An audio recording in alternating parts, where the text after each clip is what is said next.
ਸਤਿ ਸ਼੍ਰੀ ਅਕਾਲ ਦੋਸਤੋ। ਹਾਜ਼ਰ ਹਾਂ ਤੁਹਾਡੇ ਲਈ ਇੱਕ ਹੋਰ ਨਵੀਂ ਕਹਾਣੀ ਲੈ ਕੇ। ਮਨਦੀਪ ਦੇ ਵਿਆਹ ਨੂੰ ਲਗਭਗ 6 ਮਹੀਨੇ ਹੋਏ ਸੀ। ਉਹ ਹੌਲੀ-ਹੌਲੀ ਸਹੁਰੇ ਪਰਿਵਾਰ ਨਾਲ ਘੁਲ ਮਿਲ ਗਈ, ਪਰ ਉਸਦੀ ਜਠਾਣੀ ਰਮਨ ਦਾ ਮੂੰਹ ਹਰ ਵੇਲੇ ਫੁੱਲਿਆ ਰਹਿੰਦਾ। ਉਹ ਮਨਦੀਪ ਨੂੰ ਪਸੰਦ ਨਹੀਂ ਕਰਦੀ ਸੀ। ਸ਼ਾਇਦ ਇਸ ਦੀ ਵਜ੍ਹਾ ਮਨਦੀਪ ਦਾ ਨੌਕਰੀ ਕਰਨਾ ਤੇ ਨਛੱਤਰ ਨਾਲ ਪ੍ਰੇਮ ਵਿਆਹ ਕਰਵਾਉਣਾ ਸੀ, ਪਰ ਇਸ ਦੇ ਵਿੱਚ ਉਸ ਦਾ ਕੀ ਕਸੂਰ ਸੀ, ਉਸਨੂੰ ਸਮਝ ਨਹੀਂ ਆਉਂਦੀ। ਵੈਸੇ ਉਸਦੇ ਸੱਸ ਸਹੁਰੇ ਤੇ ਜੇਠ ਦਾ ਵਿਵਹਾਰ ਉਸ ਨਾਲ ਚੰਗਾ ਸੀ। ਹੌਲੀ-ਹੌਲੀ ਮਨਦੀਪ ਨੇ ਆਪਣੇ ਚੰਗੇ ਸੁਭਾਅ ਕਰਕੇ ਸਭ ਦਾ ਦਿਲ ਜਿੱਤ ਲਿਆ ਸੀ, ਪਰ ਉਸਦੀ ਜਠਾਣੀ 2 ਸਾਲ ਪਹਿਲਾਂ ਇਸ ਘਰ ਵਿੱਚ ਆਈ ਸੀ, ਇਸ ਲਈ ਸਹੁਰੇ ਘਰ ਦੇ ਰੀਤੀ ਰਿਵਾਜ ਜਾਣਦੀ ਸੀ ਤੇ ਖਾਣਾ ਵੀ ਬਹੁਤ ਵਧੀਆ ਬਣਾ ਲੈਂਦੀ ਸੀ। ਮਨਦੀਪ ਵੀ ਕੋਸ਼ਿਸ਼ ਕਰਦੀ ਘਰ ਦੇ ਕੰਮ ਵਿੱਚ ਹੱਥ ਵਟਾਉਣ ਦੀ, ਪਰ ਉਸਦੀ ਜਠਾਣੀ ਦਾ ਵਿਵਹਾਰ ਵਧੀਆ ਨਾ ਹੋਣ ਕਰਕੇ ਸਹੀ ਕੰਮ ਵੀ ਹਮੇਸ਼ਾ ਗਲਤ ਹੋ ਜਾਂਦਾ ਸੀ। ਮਨਦੀਪ ਸਵੇਰੇ 8 ਵਜੇ ਦਫ਼ਤਰ ਜਾਂਦੀ ਤੇ ਸ਼ਾਮ ਨੂੰ 7 ਵਜੇ ਵਾਪਸ ਆਉਂਦੀ ਸੀ, ਪਰ ਤਨਖਾਹ ਵੀ ਵਧੀਆ ਸੀ, ਇਸ ਲਈ ਸੱਸ ਨੂੰ ਕੋਈ ਇਤਰਾਜ਼ ਨਹੀਂ ਸੀ। ਮਨਦੀਪ ਤੇ ਨਛੱਤਰ ਨੇ ਆਪਣੇ ਪੈਸਿਆਂ ਨਾਲ ਇੱਕ ਕੰਮ ਵਾਲੀ ਰੱਖ ਦਿੱਤੀ ਤਾਂ ਜੋ ਘਰ ਵਿੱਚ ਕੋਈ ਝਗੜਾ ਨਾ ਹੋਵੇ, ਪਰ ਫਿਰ ਵੀ ਜਠਾਣੀ ਦਾ ਮੂੰਹ ਫੁੱਲਿਆ ਰਹਿੰਦਾ। ਅੱਜ ਸ਼ਾਮ ਨੂੰ ਜਦੋਂ ਮਨਦੀਪ ਦਫ਼ਤਰ ਤੋਂ ਵਾਪਸ ਆਈ ਤਾਂ ਪਤਾ ਲੱਗਾ ਕਿ ਪਰਸੋਂ ਦਾਦੀ ਸੱਸ ਆ ਰਹੀ ਹੈ। ਨਛੱਤਰ ਦੀ ਦਾਦੀ ਪਿੰਡ ਵਿੱਚ ਰਹਿੰਦੀ ਸੀ ਤੇ ਸਰਦੀਆਂ ਵਿੱਚ 1-2 ਮਹੀਨੇ ਆਪਣੇ ਪੁੱਤਰ ਕੋਲ ਰਹਿਣ ਲਈ ਆ ਜਾਂਦੀ ਸੀ। ਮਨਦੀਪ ਤਾਂ ਬਸ ਇੱਕ ਵਾਰ ਆਪਣੇ ਵਿਆਹ ਤੇ ਦਾਦੀ ਨੂੰ ਮਿਲੀ ਸੀ। ਪੂਰੇ ਘਰ ਵਿੱਚ ਦਾਦੀ ਦੇ ਸਵਾਗਤ ਦੀ ਤਿਆਰੀ ਚੱਲ ਰਹੀ ਸੀ। ਮਨਦੀਪ ਦੀ ਜਠਾਣੀ ਰਮਨ ਨੇ ਮੁਸਕਰਾ ਕੇ ਕਿਹਾ, ਮਾਂ ਮਨਦੀਪ ਨੂੰ ਚੰਗੀ ਤਰ੍ਹਾਂ ਸਮਝਾ ਦੇਣਾ, ਕਿਤੇ ਦਾਦੀ ਇਸ ਤੋਂ ਨਾਰਾਜ਼ ਨਾ ਹੋ ਜਾਵੇ। ਮਨਦੀਪ ਦੀ ਸੱਸ ਨੇ ਕਿਹਾ, ਦਾਦੀ ਤੁਹਾਡੀ ਨੂੰ ਸਾਫ਼ ਸਫਾਈ ਬਹੁਤ ਪਸੰਦ ਹੈ ਤੇ ਨੌਕਰ ਦੇ ਹੱਥ ਦਾ ਤਾਂ ਪਾਣੀ ਵੀ ਨਹੀਂ ਪੀਂਦੀ, ਇਸ ਲਈ ਅਜਿਹੀ ਕੋਈ ਗਲਤੀ ਨਾ ਕਰਨਾ। ਬਾਕੀ ਰਮਨ ਸਭ ਕੁਝ ਜਾਣਦੀ ਹੈ, ਉਹ ਆਪੇ ਸੰਭਾਲ ਲਵੇਗੀ। ਜੇ ਹੋ ਸਕੇ ਤਾਂ ਮਨਦੀਪ ਦਾਦੀ ਦੇ ਸਾਹਮਣੇ ਘੱਟ ਆਉਣਾ। ਸੱਸ ਦੀਆਂ ਗੱਲਾਂ ਸੁਣ ਕੇ ਮਨਦੀਪ ਥੋੜਾ ਘਬਰਾ ਗਈ। ਨਛੱਤਰ ਨਾਲ ਗੱਲ ਕੀਤੀ ਤਾਂ ਉਸਨੇ ਕਿਹਾ, ਤੁਸੀਂ ਚਿੰਤਾ ਨਾ ਕਰੋ, ਦਾਦੀ ਬਹੁਤ ਚੰਗੀ ਹੈ ਤੇ ਮੈਂ ਦਾਦੀ ਦਾ ਲਾਡਲਾ ਛੋਟਾ ਪੋਤਾ ਹਾਂ, ਇਸ ਲਈ ਤੁਸੀਂ ਪਰੇਸ਼ਾਨ ਨਾ ਹੋਵੋ, ਪਹਿਲਾਂ ਵਾਂਗ ਹੀ ਰਹੋ। ਪਰ ਫਿਰ ਵੀ ਮਨਦੀਪ ਦੇ ਮਨ ਵਿੱਚ ਇੱਕ ਡਰ ਬੈਠ ਗਿਆ। ਅਗਲੇ ਦਿਨ ਜਦੋਂ ਮਨਦੀਪ ਦਫ਼ਤਰ ਤੋਂ ਵਾਪਸ ਆਈ ਤਾਂ ਦਾਦੀ ਘਰ ਪਹੁੰਚ ਗਈ ਸੀ ਤੇ ਰਮਨ ਨੇ ਮਨਦੀਪ ਨੂੰ ਸੂਟ ਪਹਿਨ ਕੇ ਦਾਦੀ ਨੂੰ ਮਿਲਣ ਲਈ ਕਿਹਾ। ਥੱਕੀ ਹਾਰੀ ਮਨਦੀਪ ਨੇ ਸੂਟ ਪਹਿਨਿਆ ਤੇ ਦਾਦੀ ਨੂੰ ਮਿਲਣ ਲਈ ਗਈ। ਦਾਦੀ ਬਹੁਤ ਪਿਆਰ ਨਾਲ ਮਨਦੀਪ ਨੂੰ ਮਿਲੀ ਤੇ ਦਾਦੀ ਨੂੰ ਦੇਖ ਕੇ ਮਨਦੀਪ ਨੂੰ ਆਪਣੀ ਨਾਨੀ ਦੀ ਯਾਦ ਆ ਗਈ। ਦਾਦੀ ਦਾ ਝੁਰੜੀਆਂ ਵਾਲਾ ਚਿਹਰਾ ਮਨਦੀਪ ਨੂੰ ਬਹੁਤ ਵਧੀਆ ਲੱਗਾ। ਰਾਤ ਹੋ ਗਈ ਸੀ ਤੇ ਨਛੱਤਰ ਵੀ ਦਾਦੀ ਕੋਲ ਬੈਠਾ ਸੀ। ਫਿਰ ਰਮਨ ਆਈ ਤੇ ਕਹਿਣ ਲੱਗੀ, ਦਾਦੀ ਜੀ ਖਾਣਾ ਖਾ ਲਓ। ਹਾਂ, ਪਰ ਅੱਜ ਮੈਂ ਖਾਣਾ ਛੋਟੀ ਨੂੰਹ ਦੇ ਹੱਥ ਦਾ ਖਾਵਾਂਗੀ, ਮੈਂ ਉਸਨੂੰ ਸ਼ਗਨ ਵੀ ਦੇਣਾ ਹੈ। ਦਾਦੀ ਦੀ ਇਸ ਗੱਲ ਨਾਲ ਕਮਰੇ ਵਿੱਚ ਸਨਾਟਾ ਛਾ ਗਿਆ, ਪਰ ਰਮਨ ਦੇ ਚਿਹਰੇ ਤੇ ਇੱਕ ਵੱਖਰੀ ਮੁਸਕਾਨ ਸੀ। ਰਮਨ ਨੇ ਕਿਹਾ, ਦਾਦੀ ਜੀ ਅੱਜ ਤਾਂ ਸਭ ਕੁਝ ਬਣ ਗਿਆ ਹੈ, ਕੱਲ ਨੂੰ ਮਨਦੀਪ ਦੇ ਹੱਥ ਦਾ ਖਾਣਾ ਖਾ ਲੈਣਾ। ਦਾਦੀ ਨੇ ਕਿਹਾ, ਕੋਈ ਗੱਲ ਨਹੀਂ, ਛੋਟੀ ਨੂੰਹ ਮੇਰੇ ਲਈ 2 ਰੋਟੀਆਂ ਹੀ ਪਕਾ ਦੇਵੇ। ਹੁਣ ਤਾਂ ਹੋਰ ਵੀ ਔਖਾ ਹੋ ਗਿਆ ਸੀ। ਮਨਦੀਪ ਦੀਆਂ ਰੋਟੀਆਂ ਦੇ ਨਕਸ਼ੇ ਪਹਿਲਾਂ ਹੀ ਸਹੁਰੇ ਘਰ ਵਿੱਚ ਮਸ਼ਹੂਰ ਸੀ। ਦਾਦੀ ਮੈਨੂੰ ਰੋਟੀ ਪਕਾਉਣੀ ਨਹੀਂ ਆਉਂਦੀ, ਮਨਦੀਪ ਨੇ ਡਰਦੀ ਹੋਈ ਨੇ ਕਿਹਾ। ਦਾਦੀ ਨੇ ਗੁੱਸੇ ਨਾਲ ਕਿਹਾ, ਤੂੰ ਰਸੋਈ ਵਿੱਚ ਜਾ ਕੇ ਮੇਰੇ ਲਈ 2 ਰੋਟੀਆਂ ਪਕਾ ਕੇ ਲਿਆ ਤੇ ਬਾਕੀ ਸਾਰੇ ਇੱਥੇ ਮੇਰੇ ਸਾਹਮਣੇ ਕਮਰੇ ਵਿੱਚ ਹੀ ਬੈਠੇ ਰਹੋ। ਉਸਨੂੰ ਕੱਲੀ ਨੂੰ ਮੇਰੇ ਲਈ ਰੋਟੀਆਂ ਪਕਾਉਣ ਦਿਓ। ਮਨਦੀਪ ਦੀ ਹਾਲਤ ਖਰਾਬ ਹੋ ਗਈ ਤੇ ਡਰਦੀ ਡਰਦੀ ਰਸੋਈ ਵਿੱਚ ਚਲੀ ਗਈ ਤੇ ਸੋਚਣ ਲੱਗੀ, ਉਹੀ ਹੋਇਆ ਜਿਸ ਦਾ ਡਰ ਸੀ।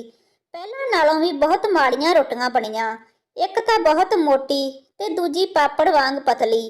ਕਈ ਤਾਂ ਘਬਰਾਹਟ ਕਾਰਨ ਸੜ ਵੀ ਗਈਆਂ, ਕਿਉਂਕਿ ਦਾਦੀ ਜਲਦੀ ਰੋਟੀ ਲੈ ਕੇ ਆਉਣ ਲਈ ਕਹਿ ਰਹੀ ਸੀ। ਖੈਰ, ਜਿਵੇਂ ਦੀਆਂ ਵੀ ਰੋਟੀਆਂ ਬਣੀਆਂ, ਮਨਦੀਪ ਦਾਦੀ ਕੋਲ ਲੈ ਗਈ, ਕਿਉਂਕਿ ਮਨਦੀਪ ਦੀ ਮਾਂ ਨੇ ਉਸਨੂੰ ਸਿਖਾਇਆ ਸੀ ਕਿ ਆਪਣੀ ਗਲਤੀ ਮੰਨਣ ਵਿੱਚ ਸੰਕੋਚ ਨਹੀਂ ਕਰਨਾ ਚਾਹੀਦਾ। ਦਾਦੀ ਦੇ ਸਾਹਮਣੇ ਰੋਟੀ ਰੱਖਦਿਆਂ ਹੀ ਦਾਦੀ ਰੋਟੀਆਂ ਨੂੰ ਪੁੱਠੀਆਂ ਸਿੱਧੀਆਂ ਕਰਕੇ ਵੇਖਣ ਲੱਗੀ ਤੇ ਨਛੱਤਰ ਨੂੰ ਕਿਹਾ, ਇਹੋ ਜੀ ਨੂੰਹ ਤੂੰ ਕਿੱਥੋਂ ਲੱਭ ਕੇ ਲਿਆਇਆ ਹੈ? ਫਿਰ ਉੱਚੀ ਉੱਚੀ ਹੱਸਣ ਲੱਗ ਪਈ। ਮੈਂ ਬਿਲਕੁਲ ਜਿਹੀ ਰੋਟੀ ਬਣਾਈ ਸੀ ਜਦੋਂ ਮੈਂ ਵਿਆਹ ਕੇ ਆਪਣੇ ਸਹੁਰੇ ਘਰ ਆਈ ਸੀ।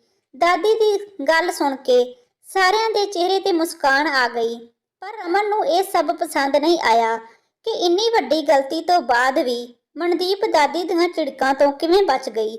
ਛੋਟੀ ਨੂੰਹ, ਤੇਰੀ ਚੌਂਕੇ ਦੀ ਰਸਮ ਅਜੇ ਬਾਕੀ ਹੈ। ਮੇਰੇ ਜਾਣ ਤੋਂ ਪਹਿਲਾਂ ਜਲਦੀ ਖਾਣਾ ਬਣਾਉਣਾ ਸਿੱਖ ਲੈ, ਦਾਦੀ ਨੇ ਕਿਹਾ। ਦਾਦੀ, ਮਨਦੀਪ ਮੈਗੀ ਬਹੁਤ ਵਧੀਆ ਬਣਾਉਂਦੀ ਹੈ, ਉਸ ਨਾਲ ਰਸਮ ਕਰ ਲਓ। ਇਸ ਤੋਂ ਗੋਲ ਰੋਟੀ ਨਹੀਂ ਬਣ ਸਕੇਗੀ, ਨਛੱਤਰ ਨੇ ਹੱਸਦੇ ਹੋਏ ਕਿਹਾ। ਛੁੱਟੀ ਵਾਲੇ ਦਿਨ ਦਾਦੀ ਦਾ ਦਿੱਲੀ ਗੁਰਦੁਆਰਾ ਸਾਹਿਬ ਜਾਣ ਦਾ ਮਨ ਹੋਇਆ। ਇਸ ਲਈ ਸਵੇਰੇ ਰਮਨ, ਮਨਦੀਪ, ਨਛੱਤਰ, ਦਾਦੀ ਤੇ ਸ਼ਾਲਿਨੀ ਜੀ ਪੰਜੇ ਆਪਣੀ ਗੱਡੀ ਵਿੱਚ ਦਿੱਲੀ ਲਈ ਨਿਕਲ ਗਏ। ਗੁਰਦੁਆਰਾ ਸਾਹਿਬ ਵਿੱਚ ਗੁਰੂ ਸਾਹਿਬ ਜੀ ਦੇ ਦਰਸ਼ਨ ਕਰਨ ਤੋਂ ਬਾਅਦ ਰਾਤ ਨੂੰ ਦਾਦੀ ਜੀ ਦੇ ਨਾਲ ਮਨਦੀਪ ਨੂੰ ਕਮਰੇ ਵਿੱਚ ਅੱਜ ਪਹਿਲੀ ਵਾਰ ਇਕੱਲੇ ਸਮਾਂ ਬਿਤਾਉਣ ਦਾ ਮੌਕਾ ਮਿਲਿਆ। ਨਛੱਤਰ ਵੀ ਇਹੀ ਚਾਹੁੰਦਾ ਸੀ ਕਿ ਮਨਦੀਪ ਦਾਦੀ ਨਾਲ ਗੱਲਾਂ ਕਰੇ। ਮਨਦੀਪ ਨੇ ਦਾਦੀ ਨਾਲ ਗੱਲ ਕਰਦੀ ਹੋਈ ਨੇ ਆਖਿਰ ਪੁੱਛ ਹੀ ਲਿਆ, ਦਾਦੀ ਜੀ, ਤੁਹਾਡੇ ਸੰਤਰੇ ਦੇ ਬਾਗ ਹਨ? ਇਹ ਸੁਣਦਿਆਂ ਹੀ ਦਾਦੀ ਦੀਆਂ ਅੱਖਾਂ ਵਿੱਚ ਚਮਕ ਆ ਗਈ। ਹਾਂ, ਮੈਂ ਤੇ ਤੁਹਾਡੇ ਦਾਦਾ ਜੀ ਨੇ ਬਹੁਤ ਗਰੀਬੀ ਦੇ ਦਿਨ ਵੇਖੇ, ਫਿਰ ਕਿਸੇ ਤਰ੍ਹਾਂ ਅਸੀਂ ਮੇਰੇ ਗਹਿਣੇ ਵੇਚ ਕੇ ਕਰਜ਼ਾ ਲਿਆ ਤੇ ਤੇਰੇ ਦਾਦਾ ਜੀ ਨੇ ਸੰਤਰੇ ਦਾ ਬਾਗ ਖਰੀਦ ਲਿਆ ਤੇ ਉਸ ਸੰਤਰੇ ਦੇ ਬਾਗ ਨੇ ਸਾਡੀ ਜ਼ਿੰਦਗੀ ਬਦਲ ਦਿੱਤੀ। ਦੋਵੇਂ ਬੱਚਿਆਂ ਨੂੰ ਪੜ੍ਹਾਇਆ, ਉਹਨਾਂ ਦਾ ਵਿਆਹ ਕੀਤਾ ਤੇ ਦੇਖੋ ਅੱਜ ਤੇਰੇ ਦਾਦਾ ਜੀ ਨਹੀਂ ਰਹੇ, ਪਰ ਉਹ ਸੰਤਰੇ ਦਾ ਬਾਗ ਅਜੇ ਵੀ ਮੇਰੇ ਕੋਲ ਹੈ। ਜੋਗਿੰਦਰ ਤਾਂ ਹਰ ਵਾਰ ਲੜਦਾ ਹੈ ਕਿ ਸੰਤਰੇ ਦਾ ਬਾਗ ਤੇ ਪੁਰਾਣਾ ਘਰ ਵੇਚ ਕੇ ਤੁਹਾਡੇ ਨਾਲ ਰਹਾਂ, ਪਰ ਮੈਨੂੰ ਉਸ ਘਰ ਤੇ ਉਸ ਸੰਤਰੇ ਦੇ ਬਾਗ ਵਿੱਚ ਸ਼ਾਂਤੀ ਮਿਲਦੀ ਹੈ। ਜਦੋਂ ਮੈਂ ਉਸ ਸੰਤਰੇ ਦੇ ਬਾਗ ਵਿੱਚ ਜਾਂਦੀ ਹਾਂ ਤਾਂ ਮੈਨੂੰ ਲੱਗਦਾ ਹੈ ਜਿਵੇਂ ਤੁਹਾਡੇ ਦਾਦਾ ਜੀ ਮੇਰੇ ਨੇੜੇ ਹੀ ਹਨ। ਉਸ ਬਾਗ ਵਿੱਚ ਮੇਰੀਆਂ ਹਜ਼ਾਰਾਂ ਯਾਦਾਂ ਹਨ ਤੇ ਮੈਂ ਉਸ ਨੂੰ ਕਿਸੇ ਹੋਰ ਨੂੰ ਕਿਵੇਂ ਸੌਂਪ ਸਕਦੀ ਹਾਂ? ਇਹ ਕਹਿੰਦੇ ਹੋਏ ਦਾਦੀ ਦੀਆਂ ਅੱਖਾਂ ਹੰਝੂਆਂ ਨਾਲ ਭਰ ਗਈਆਂ। ਮਨਦੀਪ ਨੇ ਦਾਦੀ ਦਾ ਹੱਥ ਫੜਿਆ ਤੇ ਕਿਹਾ, ਦਾਦੀ, ਨਹੀਂ ਵੇਚਣਾ, ਜਦੋਂ ਸੰਤਰੇ ਲੱਗਣਗੇ ਤਾਂ ਮੈਨੂੰ ਦੱਸਣਾ, ਮੈਂ ਪਿੰਡ ਵੇਖਣ ਆਵਾਂਗੀ। ਦਾਦੀ ਨੂੰ ਇਹ ਸੁਣ ਬਹੁਤ ਚੰਗਾ ਲੱਗਾ। ਅੱਜ ਪਹਿਲੀ ਵਾਰ ਕਿਸੇ ਨੇ ਉਸਦੇ ਦਿਲ ਦੀ ਗੱਲ ਸੁਣੀ ਤੇ ਉਸ ਨੂੰ ਸੰਤਰੇ ਦਾ ਬਾਗ ਨਾ ਵੇਚਣ ਲਈ ਕਿਹਾ, ਨਹੀਂ ਤਾਂ ਹਰ ਕੋਈ ਦਾਦੀ ਨੂੰ ਪਾਗਲ ਸਮਝਦਾ ਸੀ।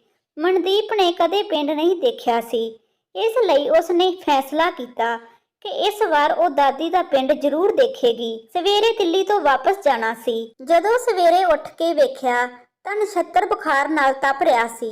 ਫਿਰ ਜਦੋਂ ਡਾਕਟਰ ਨੂੰ ਬੁਲਾਇਆ ਗਿਆ ਤਾਂ ਉਸਨੇ ਕਿਹਾ ਕਿ ਇਹ ਵਾਇਰਲ ਬੁਖਾਰ ਹੈ, ਠੀਕ ਹੋਣ ਲਈ 4-5 ਦਿਨ ਲੱਗ ਜਾਣਗੇ ਤੇ ਦਵਾਈ ਦੇ ਕੇ ਚਲਾ ਗਿਆ। ਦਾਦੀ ਬਹੁਤ ਚਿੰਤਤ ਹੋ ਗਈ। ਹੁਣ ਅਸੀਂ ਇੱਥੇ 5 ਦਿਨ ਰਹਾਂਗੇ। ਵੈਸੇ ਵੀ ਉਹਨਾਂ ਨੂੰ ਬਾਹਰ ਰਹਿਣ ਵਿੱਚ ਸਮੱਸਿਆ ਆਉਂਦੀ ਸੀ। ਨਛੱਤਰ ਨੇ ਕਿਹਾ, ਦਾਦੀ ਜੀ, ਹੁਣੇ ਹੀ ਦਵਾਈ ਲਈ ਹੈ, 1-2 ਘੰਟੇ ਵਿੱਚ ਬੁਖਾਰ ਉਤਰ ਗਿਆ ਤਾਂ ਵਾਪਸ ਚਲੇ ਜਾਵਾਂਗੇ। 2 ਘੰਟਿਆਂ ਬਾਅਦ ਬੁਖਾਰ ਤਾਂ ਉਤਰ ਗਿਆ, ਪਰ ਨਛੱਤਰ ਗੱਡੀ ਚਲਾਉਣ ਦੀ ਹਾਲਤ ਵਿੱਚ ਨਹੀਂ ਸੀ, ਪਰ ਵਾਪਸ ਜਾਣਾ ਵੀ ਜ਼ਰੂਰੀ ਸੀ। ਇਸ ਲਈ ਮਨਦੀਪ ਨੇ ਜਲਦੀ ਨਾਲ ਆਪਣੇ ਕੱਪੜੇ ਬਦਲ ਲਏ। ਉਸਨੇ ਜੀਨ ਦੇ ਨਾਲ ਇੱਕ ਲੰਮੀ ਕੁੜਤੀ ਪਾਈ, ਸਕਾਰਪ ਨੂੰ ਆਪਣੇ ਗਲੇ ਵਿੱਚ ਲਪੇਟ ਲਿਆ ਜਿਵੇਂ ਚੁੰਨੀ ਹੋਵੇ ਤੇ ਕਿਹਾ, ਮੈਂ ਚਲਾ ਕੇ ਲੈ ਜਾਵਾਂਗੀ ਗੱਡੀ ਨੂੰ। ਮਨਦੀਪ ਦੇ ਬਦਲੇ ਹੋਏ ਪਹਿਰਾਵੇ ਨੂੰ ਦੇਖ ਕੇ ਦਾਦੀ ਹੈਰਾਨ ਰਹਿ ਗਈ ਤੇ ਪੁੱਛਿਆ, ਤੈਨੂੰ ਗੱਡੀ ਚਲਾਉਣੀ ਆਉਂਦੀ ਹੈ? ਤੁਸੀਂ ਮੈਨੂੰ ਅੱਜ ਤੱਕ ਕਿਉਂ ਨਹੀਂ ਦੱਸਿਆ? ਦਾਦੀ, ਤੁਹਾਨੂੰ ਸ਼ਾਇਦ ਮੇਰਾ ਗੱਡੀ ਚਲਾਉਣਾ ਪਸੰਦ ਨਾ ਆਉਂਦਾ, ਇਸ ਲਈ ਨਹੀਂ ਦੱਸਿਆ। ਸਾਰੇ ਰਸਤੇ ਦਾਦੀ ਮਨਦੀਪ ਨੂੰ ਕਾਰ ਚਲਾਉਂਦੀ ਦੇਖਦੀ ਰਹੀ ਤੇ ਨਛੱਤਰ ਦਾਦੀ ਦੇ ਚਿਹਰੇ ਦੇ ਬਦਲਦੇ ਹਾਵ ਭਾਵ ਦੇਖਦਾ ਰਿਹਾ, ਕਿਉਂਕਿ ਦਾਦੀ ਨੇ ਪਹਿਲੀ ਵਾਰ ਕਿਸੇ ਔਰਤ ਨੂੰ ਇਸ ਤਰ੍ਹਾਂ ਗੱਡੀ ਚਲਾਉਂਦੇ ਦੇਖਿਆ ਸੀ। ਮਨਦੀਪ ਅੰਦਰੋਂ ਅੰਦਰੀ ਪਰੇਸ਼ਾਨ ਹੋ ਰਹੀ ਸੀ, ਪਰ ਘਰ ਪਹੁੰਚ ਕੇ ਦਾਦੀ ਨੇ ਸਭ ਦੇ ਸਾਹਮਣੇ ਮਨਦੀਪ ਦੀ ਖੂਬ ਤਾਰੀਫ ਕੀਤੀ। ਹੁਣ ਤਾਂ ਹਰ ਰਾਤ ਮਨਦੀਪ ਤੇ ਦਾਦੀ ਦੀ ਮਹਿਫਲ ਲੱਗਦੀ। ਦਾਦੀ ਪਿੰਡ ਤੇ ਸੰਤਰੇ ਦੇ ਬਾਗਾਂ ਬਾਰੇ ਬਹੁਤ ਸਾਰੀਆਂ ਗੱਲਾਂ ਸੁਣਾਉਂਦੀ ਸੀ। ਦਾਦੀ ਦਾ ਮਨਦੀਪ ਨਾਲ ਇੱਕ ਖਾਸ ਰਿਸ਼ਤਾ ਬਣ ਗਿਆ ਸੀ। ਵੇਖਦੇ ਹੀ ਵੇਖਦੇ 2 ਮਹੀਨੇ ਲੰਘ ਗਏ। ਦਾਦੀ ਦੇ ਜਾਣ ਦਾ ਸਮਾਂ ਆ ਗਿਆ, ਪਰ ਮਨਦੀਪ ਨੇ ਵੀ ਇਸ ਵਾਰ ਪਿੰਡ ਆਉਣ ਦਾ ਵਾਅਦਾ ਕੀਤਾ। ਉਹ ਸੰਤਰੇ ਦੇ ਬਾਗ ਦੇਖਣਾ ਚਾਹੁੰਦੀ ਸੀ, ਜੋ ਕਿ ਦਾਦੀ ਦੀ ਅਨਮੋਲ ਵਿਰਾਸਤ ਸੀ। ਸੰਤਰਿਆਂ ਦੀ ਰੁੱਤ ਵਿੱਚ ਮਨਦੀਪ ਦੇ ਜ਼ੋਰ ਪਾਉਣ ਤੇ ਪੂਰਾ ਪਰਿਵਾਰ ਪਹਿਲੀ ਵਾਰ ਪਿੰਡ ਗਿਆ ਸੀ। ਮਨਦੀਪ ਸਭ ਤੋਂ ਵੱਧ ਖੁਸ਼ ਸੀ। ਜਦੋਂ ਸੰਤਰੇ ਦੇ ਬਾਗ ਦੇਖਣ ਗਏ ਤਾਂ ਦਾਦੀ ਨੇ ਜ਼ੋਰ ਦੇ ਕੇ ਕਿਹਾ, ਅੱਜ ਮੇਰੀ ਛੋਟੀ ਨੂੰਹ ਗੱਡੀ ਚਲਾ ਕੇ ਬਾਗਾਂ ਨੂੰ ਦੇਖਣ ਲੈ ਕੇ ਜਾਵੇਗੀ, ਤਾਂ ਜੋ ਸਾਰੇ ਪਿੰਡ ਨੂੰ ਪਤਾ ਲੱਗੇ ਕਿ ਮੇਰੀ ਨੂੰਹ ਕਿੰਨੀ ਹੁਸ਼ਿਆਰ ਹੈ। ਘਰ ਵਿੱਚ ਮਨਦੀਪ ਨੇ ਆਪਣੀ ਸੱਸ ਤੇ ਸਹੁਰੇ ਨੂੰ ਚੰਗੀ ਤਰ੍ਹਾਂ ਸਮਝਾਇਆ ਸੀ ਕਿ ਇਹ ਘਰ ਤੇ ਬਾਗ ਦਾਦੀ ਲਈ ਕਿੰਨੇ ਮਾਇਨੇ ਰੱਖਦਾ ਹੈ। ਹੁਣ ਇਸ ਨੂੰ ਵੇਚਣ ਦੀ ਗੱਲ ਕੋਈ ਨਹੀਂ ਕਰੇਗਾ। 2-3 ਦਿਨਾਂ ਬਾਅਦ ਸਾਰੇ ਵਾਪਿਸ ਚਲੇ ਗਏ, ਪਰ ਨਛੱਤਰ ਤੇ ਮਨਦੀਪ ਹੋਰ 10 ਦਿਨ ਉੱਥੇ ਹੀ ਰਹੇ। ਕੁਝ ਜ਼ਰੂਰੀ ਕੰਮ ਜੋ ਕਰਨਾ ਸੀ। ਨਛੱਤਰ ਤੇ ਮਨਦੀਪ ਨੇ ਬਾਗ ਦੇ ਕੰਮ ਲਈ ਇੱਕ ਇਮਾਨਦਾਰ ਆਦਮੀ ਨੂੰ ਨੌਕਰੀ ਤੇ ਰੱਖਿਆ, ਜੋ ਬਾਗ ਦੀ ਪੂਰੀ ਦੇਖਭਾਲ ਕਰੇਗਾ ਤੇ ਉਸ ਨੂੰ ਕਮਾਈ ਵਿੱਚੋਂ ਕੁਝ ਹਿੱਸਾ ਵੀ ਦਿੱਤਾ ਜਾਵੇ। ਨਾਲੇ ਉਸ ਦੀ ਪਤਨੀ ਦਾਦੀ ਦੀ ਦੇਖਭਾਲ ਕਰੇਗੀ। ਇਸ ਤਰ੍ਹਾਂ ਦਾਦੀ ਤੇ ਤਣਾਅ ਵੀ ਘੱਟ ਹੋਵੇਗਾ ਤੇ ਉਹ ਆਪਣੇ ਘਰ ਤੇ ਬਾਗ ਤੋਂ ਵੀ ਵੱਖ ਨਹੀਂ ਹੋਵੇਗੀ। ਦਾਦੀ ਨਛੱਤਰ ਤੇ ਮਨਦੀਪ ਦੇ ਫੈਸਲੇ ਤੋਂ ਬਹੁਤ ਖੁਸ਼ ਸੀ। ਸਮੇਂ ਦੇ ਨਾਲ 1 ਸਾਲ ਬੀਤ ਗਿਆ। ਪਿੰਡ ਵਿੱਚ ਸਭ ਕੁਝ ਠੀਕ ਚੱਲ ਰਿਹਾ ਸੀ ਕਿ ਇੱਕ ਦਿਨ ਅਚਾਨਕ ਪਿੰਡ ਤੋਂ ਫੋਨ ਆਇਆ, ਦਾਦੀ ਦੀ ਹਾਲਤ ਨਾਜ਼ੁਕ ਹੈ ਤੇ ਉਹ ਸਾਰਿਆਂ ਨੂੰ ਮਿਲਣਾ ਚਾਹੁੰਦੀ ਹੈ। ਅਗਲੇ ਹੀ ਦਿਨ ਸਾਰਾ ਪਰਿਵਾਰ ਪਿੰਡ ਲਈ ਰਵਾਨਾ ਹੋ ਗਿਆ। ਦਾਦੀ ਦੀ ਤਬੀਅਤ ਬਹੁਤ ਖਰਾਬ ਸੀ। ਦਾਦੀ ਨੇ ਮਨਦੀਪ ਨੂੰ ਆਪਣੇ ਕੋਲ ਬੁਲਾਇਆ। ਮਨਦੀਪ ਦਾਦੀ ਦੇ ਕੋਲ ਜ਼ਮੀਨ ਤੇ ਬੈਠ ਗਈ। ਦਾਦੀ ਬੋਲਣ ਲੱਗੀ, ਤੁਸੀਂ ਸਾਰਿਆਂ ਨੇ ਮੇਰੀ ਬਹੁਤ ਸੇਵਾ ਕੀਤੀ ਹੈ। ਮੈਨੂੰ ਤੁਹਾਡੇ ਸਾਰਿਆਂ ਤੋਂ ਕੋਈ ਸ਼ਿਕਾਇਤ ਨਹੀਂ ਹੈ। ਰਮਨ ਨੇ ਵੀ ਮੇਰਾ ਬਹੁਤ ਖਿਆਲ ਰੱਖਿਆ, ਪਰ ਸਿਰਫ ਖਾਣਾ ਦੇਣਾ ਹੀ ਸੇਵਾ ਨਹੀਂ ਹੁੰਦੀ। ਮੈਨੂੰ ਇਹ ਗੱਲ ਛੋਟੀ ਨੂੰਹ ਨੂੰ ਮਿਲਣ ਤੋਂ ਬਾਅਦ ਪਤਾ ਲੱਗੀ। ਪਤਾ ਨਹੀਂ ਇਸ ਕੁੜੀ ਵਿੱਚ ਕੀ ਸੀ ਜਿਸ ਤੇ ਮੋਹ ਨੇ ਮੈਨੂੰ ਆਪਣੇ ਵੱਲ ਖਿੱਚ ਲਿਆ। ਇਸ ਨੇ ਮੈਨੂੰ ਸਮਝਾਇਆ ਕਿ ਸਿਰਫ ਘਰ ਦੇ ਕੰਮ ਵਿੱਚ ਨਿਪੁੰਨ ਹੋਣਾ ਕਾਫੀ ਨਹੀਂ ਹੈ। ਇਸ ਨੇ ਮੇਰੇ ਦਿਲ ਦੀ ਗੱਲ ਕੱਲੀ ਸੁਣੀ ਨਹੀਂ, ਸਗੋਂ ਸਮਝ ਵੀ ਲਈ ਸੀ। ਪੂਰੇ ਪਰਿਵਾਰ ਵਿੱਚ ਇਹ ਕੱਲੀ ਸੀ ਜਿਸ ਨੇ ਮੈਨੂੰ ਕਿਹਾ, ਦਾਦੀ ਬਾਗ ਨਾ ਵੇਚਣਾ। ਤੇ ਜਿਸ ਤਰ੍ਹਾਂ ਨਛੱਤਰ ਤੇ ਮਨਦੀਪ ਨੇ ਇੱਥੇ ਬਾਗ ਤੇ ਮੇਰੇ ਘਰ ਦੇ ਲਈ ਇੰਤਜ਼ਾਮ ਕੀਤਾ, ਇਹ ਮੇਰੇ ਲਈ ਬਹੁਤ ਵੱਡੀ ਗੱਲ ਸੀ ਤੇ ਅੱਜ ਤੋਂ ਬਾਅਦ ਵੀ ਦੋਵੇਂ ਇਸ ਦਾ ਪੂਰਾ ਧਿਆਨ ਰੱਖਣਗੇ। ਇਹ ਸਿਰਫ ਕੋਈ ਜਾਇਦਾਦ ਨਹੀਂ ਹੈ, ਇੱਥੇ ਮੇਰੀ ਤੇ ਤੁਹਾਡੇ ਦਾਦਾ ਜੀ ਦੀ ਆਤਮਾ ਵਸਦੀ ਹੈ। ਇਸੇ ਲਈ ਅੱਜ ਮੈਂ ਇਹ ਘਰ ਤੇ ਸੰਤਰੇ ਦਾ ਬਾਗ ਮਨਦੀਪ ਦੇ ਨਾਮ ਕਰਦੀ ਹਾਂ। ਇਹ ਉਸਦੀ ਉਹ 2 ਟੇਢੀਆਂ ਰੋਟੀਆਂ ਦਾ ਚਿਹਰਾ ਵਿਖਾਈ ਹੈ ਤੇ ਛੋਟੀ ਨੂੰ ਕਦੇ ਵੀ ਸੰਤਰੇ ਦਾ ਬਾਗ ਨਾ ਵੇਚਣਾ। ਇਹ ਕਹਿ ਕੇ ਦਾਦੀ ਚੁੱਪ ਹੋ ਗਈ। ਸਭ ਨੇ ਚੁੱਪ ਚਪੀਤੇ ਦਾਦੀ ਦੇ ਫੈਸਲੇ ਨੂੰ ਸਵੀਕਾਰ ਕਰ ਲਿਆ ਤੇ ਦਵਾਈ ਦੇ ਕੇ ਸਾਰੇ ਆਪੋ ਆਪਣੇ ਕਮਰੇ ਵਿੱਚ ਚਲੇ ਗਏ। ਸ਼ਾਲਨੀ ਜੀ ਸਵੇਰੇ ਜਿਵੇਂ ਹੀ ਦਾਦੀ ਦੇ ਕਮਰੇ ਵਿੱਚ ਗਈ ਤਾਂ ਦਾਦੀ ਆਪਣੇ ਸਰੀਰ ਨੂੰ ਛੱਡ ਚੁੱਕੀ ਸੀ, ਪਰ ਉਹਨਾਂ ਦੇ ਚਿਹਰੇ ਤੇ ਇੱਕ ਅਜੀਬ ਜੀ ਸ਼ਾਂਤੀ ਸੀ, ਜਿਵੇਂ ਸਾਲਾਂ ਬਾਅਦ ਸ਼ਾਂਤੀ ਨਾਲ ਸੌਂ ਰਹੀ ਹੋਵੇ, ਆਪਣੇ ਸੰਤਰੇ ਦੇ ਬਾਗ ਨੂੰ ਮਜ਼ਬੂਤ ਹੱਥਾਂ ਵਿੱਚ ਸੌਂਪ ਕੇ।